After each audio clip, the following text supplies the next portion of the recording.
It's here. It's official. California Dream for All is helping you out with 20% down payment assistance at 0% interest. If you haven't watched my last video that talks about the program, I included a link in the comment section, so definitely check that out. One correction I like to make from my last video is that you can actually come up with maximum 30% down payment from your own money, plus the 20% housing assistance from the state.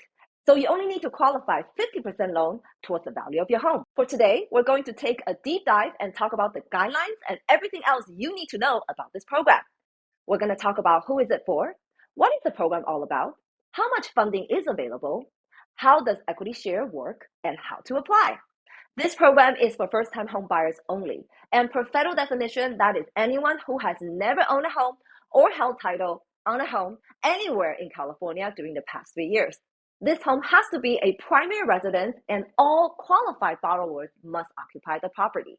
Some of you may already know that there are income limits by the county. Now go ahead and hit pause. You'll find your household income limits based on your county. One thing that makes this program very powerful is that these income limits are much higher than most of the housing assistance programs that we had before, which makes it a lot more accessible to a lot of you. Other eligibility requirements include you must be a U.S. citizen or a legal alien or anyone holding a valid work visa in the U.S. On the financing side, you must be able to meet the credit and income requirements to qualify for the loan through Cal HFA.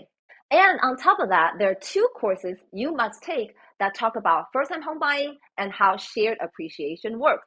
Just a quick refresher, the state is giving you a 20% loan as down payment assistance at 0% interest.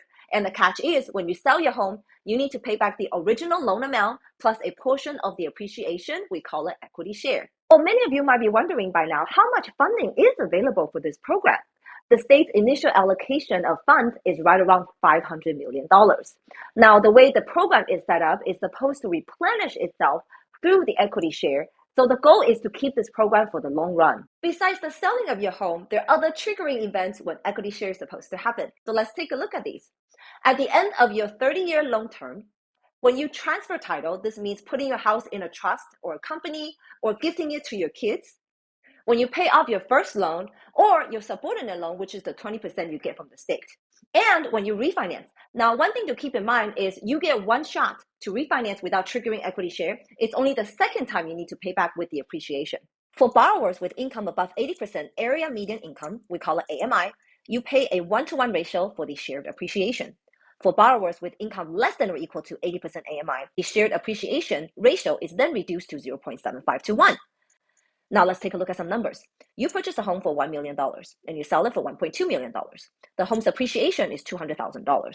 For people earning 80% or above AMI, you'll be paying 20% of the $200,000. Whereas people making less than or equal to 80% AMI, you'll only be paying 15% of the $200,000. There is a cap on the amount of share appreciation at 2.5 times the original principal amount. So back to our example, the maximum equity share is $200,000 times 2.5, and that's $500,000. Although home values tend to increase over an extended period of time, in the event if your home drops in value, you're still on the hook to pay back the 20% assistance money you got from the state. Since you can use this program with 0% down from your own money and just rely on the 20% from the state, how does it work when you put down 0% and you're taking a loss on the property? I don't have an answer to that, so we're still waiting for more guidelines to come out as we move along. Some other questions people may be asking is how the appreciation is calculated. Is it the same as capital gain computation? My assumption is the value of your home is determined based on the appraisal when you do the refinance. It's better to buy a home that's turnkey since the equity that you put in as an investment in your home is really at a discount. Obviously, this program is still very new and there are many questions yet to be answered. One thing for sure is that the funding is limited because we just don't know how the replenishment is going to come in.